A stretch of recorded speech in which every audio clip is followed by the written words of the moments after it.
அனைத்து இந்திய அண்ணா திராவிட முன்னேற்றக் கழக கூட்டணி கிட்டத்தட்ட 200 தொகுதிகளுக்கு வரை பெறுகின்ற வாய்ப்பு இருக்கின்றது. நாங்கள் தனியாகவே 140 தொகுதியிலிருந்து 170 தொகுதிகள் வரை வெற்றி பெறுகின்ற நிலையில் இந்த தேர்தல் முடிவை நாங்கள் எதிர்பார்க்கிறோம். மக்களும் அப்படித்தான் வாக்களித்திருப்பார்கள் என்று நாங்கள் நினைக்கின்றோம். தமிழக சட்டசபை வாக்குப்பதிவு நடைபெற்ற பின்பு கருத்து கணிப்பு பெரும்பாலும் திமுக கூட்டணி வெற்றி பெறும் சொல்லி ஒரு கருத்து கணிப்பு இருக்குது. இதை வைகோ தன்னோட கருத்து பதிவு சொல்லியிருக்காரு. அதாவது பெரும்பாலானவை வெற்றி வாய்ப்பு திமுக கூட்டணிக்கு இருக்கிறது, ஆனால் மீண்டும் நாங்கள் வெற்றி பதிவு செய்யணும்னு சொல்லி சொல்லியிருக்கோம். இதை பற்றி ஒரு கருத்து. அப்போ அந்த கருத்து கணிப்பை அவரை முன்மொழிகிறாருன்னா அப்போ இவங்க சொல்லி தான் அந்த கருத்து கணிப்பை வந்திருக்குன்னு அர்த்தம். ஏன்னு சொன்னால் இந்த கூட்டணியை பொறுத்தளவில் அனைத்து அண்ணா திராவிட முன்னேற்ற கழக கூட்டணி ஒருங்கிணைப்போடு தேர்தல் பணியில் ஆற்றினோம். இப்போ நாங்களாக இருந்தாலும் சரி, எங்களோட கூட்டணியில் இருந்த பாஜக, அம்மா மக்கள் முன்னேற்ற கழகம், பாட்டாளி மக்கள் கட்சி, தமிழக மக்கள் முன்னேற்ற கழகம், ஜான் பாண்டியன் தலைமையில் புரட்சி பாரதம், இன்னும் போன்ற பல்வேறு கட்சிகள் நாங்கள் நன்றாக தேர்தல் களத்தில் ஒருங்கிணைப்போடு எங்கள் கூட்டணி பணியாற்றியது. திமுக நிலைமை அப்படி அல்ல.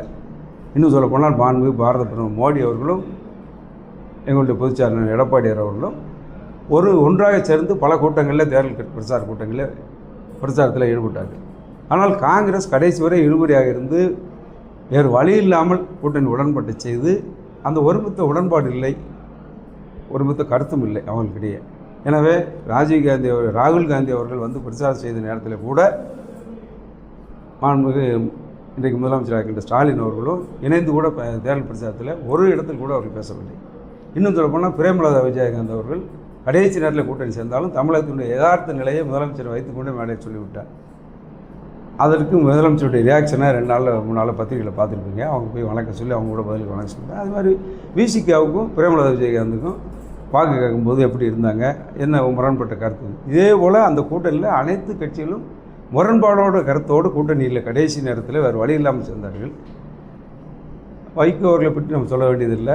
மொத்த கட்சியும் அடகு வைத்து 4 தொகுதிக்கு 4 சூரியனில் நிற்கும்போது தனியாக ஒரு கட்சி அவர் கருத்து திமுகவின் பொருளாதாரம் ஒழிப்பார். அவருக்கு என்ன தனியாக கருத்து இருக்க போகுது. 4 சீட்டு வாங்கியிருக்காங்க, 4 உதய சீட்டு நிற்காங்க.